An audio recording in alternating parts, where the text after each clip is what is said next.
Hello friends, ఈరోజు మనం మైసిగండి అనే టెంపుల్కి వెళ్తున్నాం. ఇది ఎగ్జాక్ట్గా మన హైదరాబాద్ నుంచి 70 కిలోమీటర్స్ ఉంటుంది.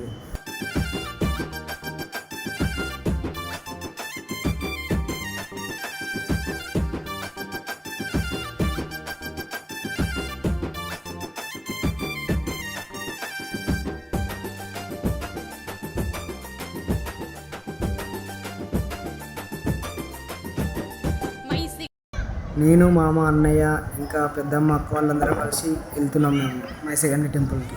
మైసిగండిలో వెలసిన మైసమ్మవు నువ్వమ్మ మా మహారాణివి నువ్వమ్మ. మైసమ్మవు నువ్వమ్మ మా మహారాణివి నువ్వమ్మ. మా మంచి చెడ్డ చూసే మహిమగల్ల మైసమ్మ మా ఇంటి పెద్ద నీవమ్మ. మహిమగల్ల మైసమ్మ మా ఇంటి పెద్ద నీవమ్మ. అమ్మల గన్నమ్మ నీవు. మనం వచ్చేసినామండి మైసిగండి టెంపుల్కి. అదే గోపురం.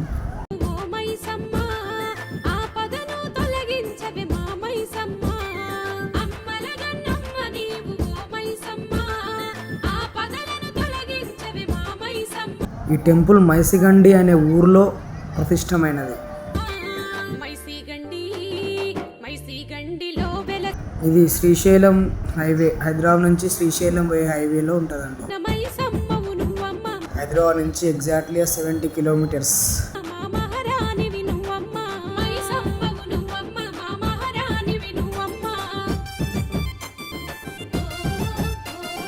మనమైతే వచ్చేసినాము. ఇప్పుడు మనం దర్శనానికి వెళ్దాం.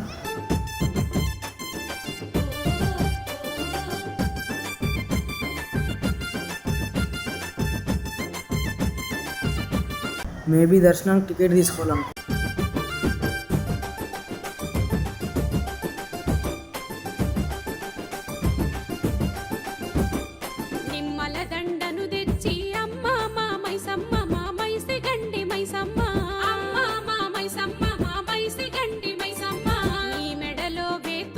అవునండి, ఇక్కడ టికెట్ కౌంటర్ ఉన్నది. ఒకవేళ భక్తులు వర్షం పడ్డా కూడా ఇబ్బంది పడకుండా షెడ్ కూడా వేసారండి ఇక్కడ రేకులతోటి.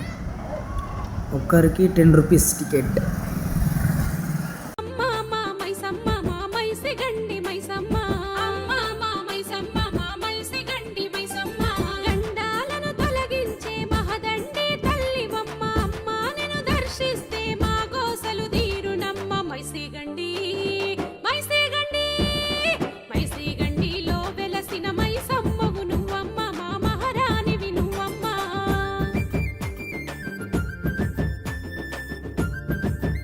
ఇక్కడ ఆది మంగళవారాలలో చాలా భక్తులు ఎక్కువ ఉంటారంట.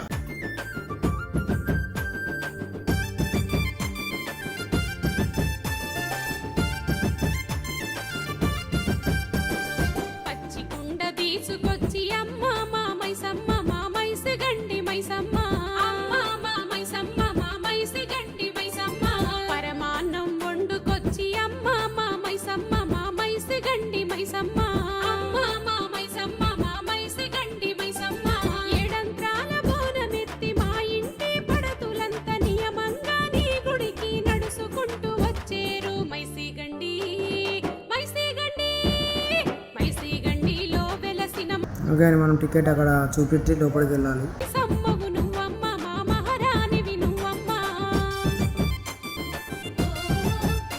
గుడి చాలా అంటే చాలా బాగున్నదండి.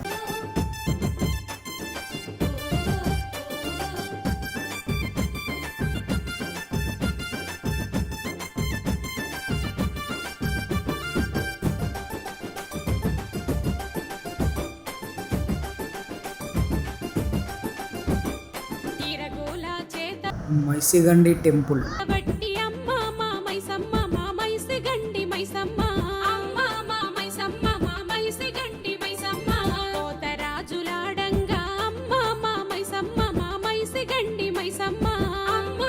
ఫస్ట్ అయితే మనకు పుట్టలో వెలిసిన ఎల్లమ్మ తల్లి దర్శనం ఇచ్చింది మనకు ఫస్ట్ ఆఫ్ ఆల్. తర్వాతనే మనం మైసిగండి అమ్మవారిని దర్శించుకోవాలి. ఫస్ట్ ఎల్లమ్మ తల్లిని దర్శించుకోండి.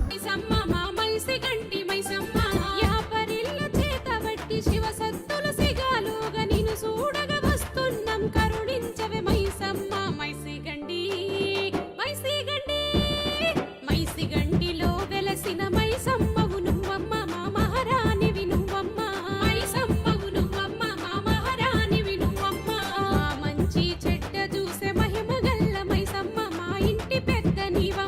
అదే అండి మైసిగండి టెంపుల్. ఫ్రెండ్స్ చూడండి, మైసిగండి అమ్మవారిని చూడండి. ఒక చేతిలో శూలం, మరో చేతిలో రాక్షసుని తల. మహిమగల్ల మైసమ్మ మా ఇంటి పెద్ద నీవమ్మ. అమ్మల గన్నమ్మ నీవు ఓ మైసమ్మ. ఆపదను తొలగించవే మా మైసమ్మ. అమ్మల గన్నమ్మ నీవు ఓ మైసమ్మ. ఆపదలను తొలగించవే మా మైసమ్మ. మైసిగండిలో వెలసిన మైసమ్మవు నువ్వమ్మ. మా మహారాణివి నువ్వమ్మ. మైసమ్మవు నువ్వమ్మ. మా మహారాణివి నువ్వమ్మ.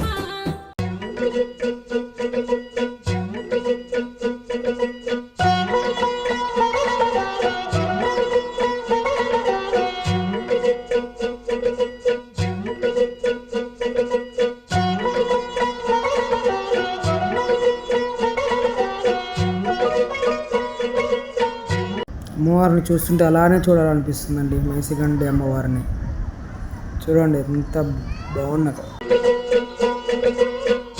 ఇది దర్శనం చేసుకొని మనం బయటకి అయితే వెళ్ళిపోతున్నాం. ఇప్పుడు బయటికి వెళ్ళగానే మనకు బొమ్మలు, గాజులు, ఇంకా మనకు కావాల్సినవన్నీ బయట దెన్ తిరిగి ఇంటి వెళ్తుండగా మనం తెంచుకున్న లంచ్ ఏదైతే ఉందో అది ఒక సైడ్కి ఆపేసి కారు మనం తినేస్తున్నామంట. మేమైతే చపాతీ తెచ్చుకున్నాం.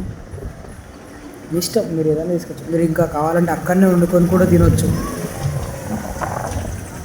అక్కడ వంట చేసి ఇచ్చే వాళ్ళు కూడా ఉన్నారు.